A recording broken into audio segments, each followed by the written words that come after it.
Вы смотрите новости на Якутия-24, в студии Иван Лазаренко. Здравствуйте. И коротко о главных темах этого выпуска. Вакцинация в республике набирает обороты. Первый компонент вакцины получили более 50 тысяч человек. Профилактический противопожарный рейд прошел в одном из пригородов столицы.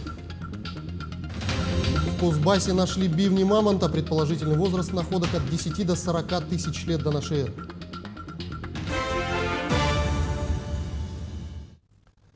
Первый этап прививочной кампании против коронавируса прошли 53 177 жителей республики. Также второй этап вакцинации прошли 25 450 человек. Отмечается, что по состоянию на 6 марта в Якутию поступило 56 412 доз вакцины против коронавирусной инфекции. Всего использовано 95% поступившей в республику доз вакцины от COVID-19. Ожирение оказалось одним из главных факторов смертности при коронавирусе. Пугающие цифры обнародовала Всемирная федерация по борьбе с ожирением. Уровень смертности от коронавируса значительно выше в тех странах, где больше половины населения страдает от лишних килограммов, рассказывает Андрей Санников. Уровень смертности от коронавирусной инфекции в 10 раз выше в тех странах, где больше половины населения имеет избыточный вес. Об этом в четверг заявила Всемирная федерация по борьбе с ожирением, которая провела глобальное исследование. По ее данным, из 2,5 миллионов смертельных случаев около 2 миллионов и 200 тысяч зафиксированы в тучных странах. Среди них Великобритания, США и Италия. Авторы исследования подчеркивают, что в группе риска могут оказаться и самые благополучные государства. Под угрозой даже страны, где сейчас очень низкий уровень смертности от коронавируса. Например, Вьетнам, где регистрируется меньше одной смерти на 100 тысяч населения. Сейчас там немного людей с избыточным весом. Но это одна из стран, где стремительно растет количество новых случаев ожирения. Это означает, если у нас будет еще одна пандемия, скажем, лет через 10, а это вполне возможно, даже страны, которые сейчас считаются благополучными, рискуют сильно пострадать. Всемирная федерация по борьбе с ожирением отмечает, что полных людей необходимо вакцинировать в приоритетном порядке. В долгосрочной перспективе странам необходимо сконцентрироваться над профилактикой и лечением ожирения.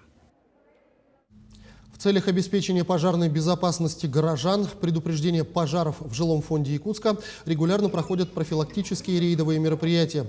Контроль в несколько раз усилили в период праздничных дней. Внимание огнеборцев сосредоточено не только в частных секторах, но и в многоквартирных домах. Так, представители структурных подразделений сегодня посетили ряд домов в микрорайоне Марха. Совместно с работниками управляющей компании пожарными был организован осмотр общедомового пространства, проведен инструктаж с жильцами. Также в ходе рейда в помещениях квартир был распространен тематический агитационный материал, где собраны основные правила пожарной безопасности. За 2021 год на территории города Якутска наблюдается рост пожаров. Инспекторским составом отдела надзорной деятельности и профилактической работы по городу Якутску в целях обеспечения пожарной безопасности проводятся профилактические мероприятия с гражданами, проживающими в многоквартирных жилых домах, где разъясняется гражданам соблюдение требований пожарной безопасности в быту и не оставление детей без присмотра одних. Власти республики выделят 800 миллионов рублей на поддержку оленеводства в 2021 году. Это на 5% больше, чем в прошлом. Средства выделяют по специальной методике, которая учитывает расходы на содержание оленей в стандартных стадах в тундровой, лесотундровой, горно-таежной и таежной зонах. Также в 2021 году в республике возобновят практику племенной продажи и установят ставку субсидирования в размере 98% от стоимости реализуемых животных в целях поддержки предприятий. Кроме того, данная мера позволит снизить нагрузку для тех организаций, которые хотят купить племенной скот. В этом году власти города Якутска начали своевременно вывозить снег, что не приведет к затоплению улиц и дворов. Об этом сегодня сказал глава Якутии Айсен Николаев во время объезда объектов коммунальной инфраструктуры. С каждым годом в столице региона увеличивается количество убранного и вывезенного снега. Так, в 2018 году на полигон складирования было вывезено 344 тысячи кубометров снега. В позапрошлом году 429 тысяч, в 2020 году уже более 565 тысяч кубометров снега. За 3 месяца этого года убрано и вывезено около 168 тысяч кубометров снега, что намного превышает показатели прошлого года за аналогичный период. По действующему законодательству часть полигона должна иметь твердое бетонное покрытие для обеспечения экологической безопасности. У нас есть вопросы со стороны Роспотребнадзора. Это предписание, мы понимаем, что его нужно устранять, делать. Сегодня проектная сметная документация есть и требуемая сумма около 400 миллионов рублей. Здесь мы должны отработать совместно с Министерством ЖКХ. Сегодня с Дмитрием Дмитриевичем мы на эту тему разговаривали. Задача ясна, будем работать. Представители Кузбасс-Разрез-Уголь передали в местный государственный краеведческий музей 4 бивня мамонта и пястную кость первобытной лошади в Кемерово. Останки были найдены на Кедровском угольном разрезе при проведении вскрышных работ горняками экскаваторной бригады.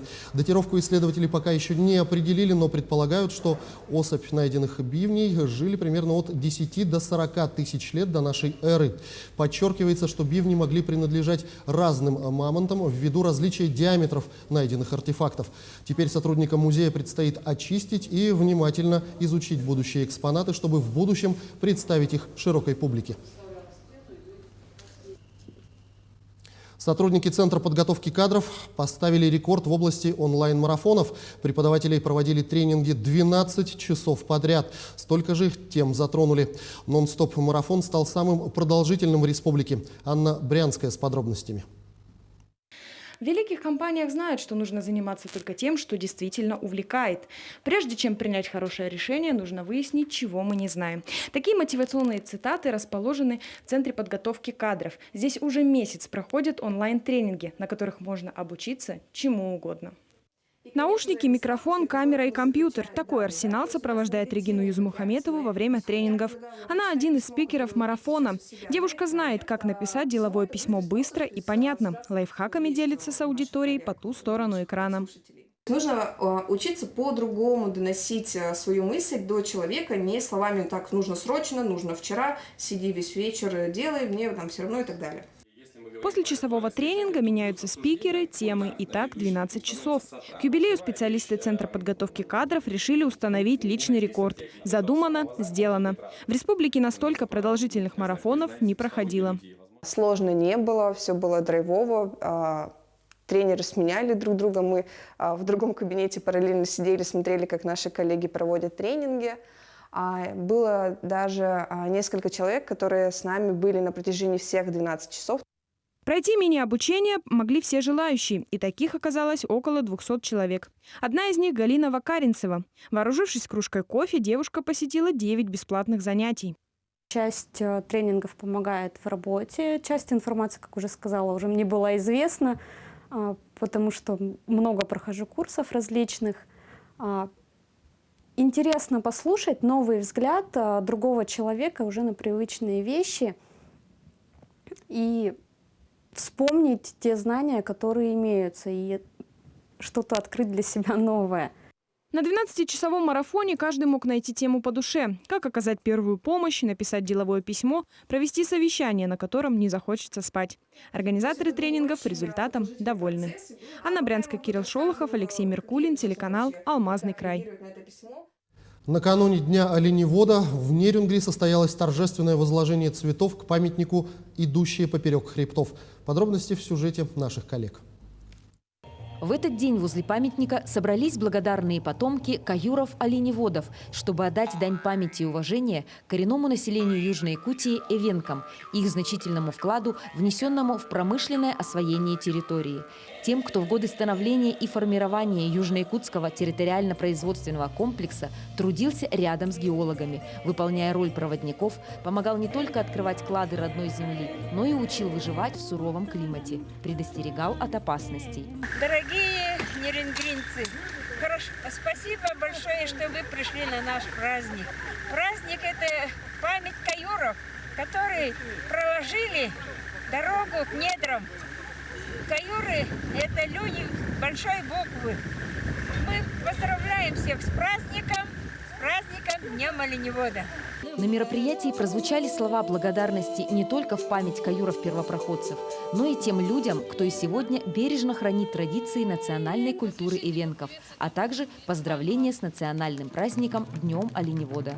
А сегодня я хочу вам сказать, что вот наши духи встречают нас, видите как, таким вот ветром. И это очень хороший знак. Поэтому хочу пожелать вам тепла, домашнего уюта, всем крепкого здоровья. И чтобы в нашем районе всегда мы жили дружно и счастливо. Всех с праздником, процветания нашему району. Якутия – уникальный край. Природа щедро наделила эту суровую землю своими сокровищами. Каюры-оленеводы внесли огромный вклад в освоение богатств недр Южной Якутии. С этого года все мероприятия, посвященные Дню оленевода, будут начинаться у памятника, идущие поперек хребтов. Ирина Кичигина, Вадим Барашков, Нерюнгри.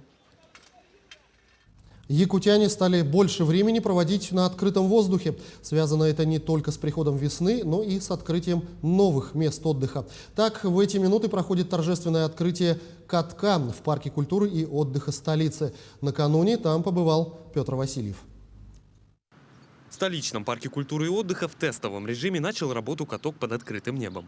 Спортивный объект создали в рамках Года здоровья, объявленного главой республики Айсеном Николаевым. Как отмечают создатели, вдохновением послужили открытые катки в крупных городах страны. Я вдохновился тем, что в больших городах, например, в Москве, в парке Горького, есть похожие катки. В парках с деревянными заборами и протяженные, длинные и узкие. И хочу, чтобы Якутск тоже развивался и был похож на большие города. Каток будет работать с 10 утра и до 10 вечера. Для посетителей здесь также откроют прокат. Для взрослых тариф составит 150 рублей. Для детей 100 рублей. Вход со своими коньками также будет платным и обойдется вам в 100 рублей. Каток расположили на центральной аллее. От главного входа и до фонтана целых 126 метров ледового покрытия. Помимо этого, как обещают организаторы, в ближайшее время здесь появятся лавочки для того, чтобы перевести дух, а также оборудуют точку продажи горячих напитков.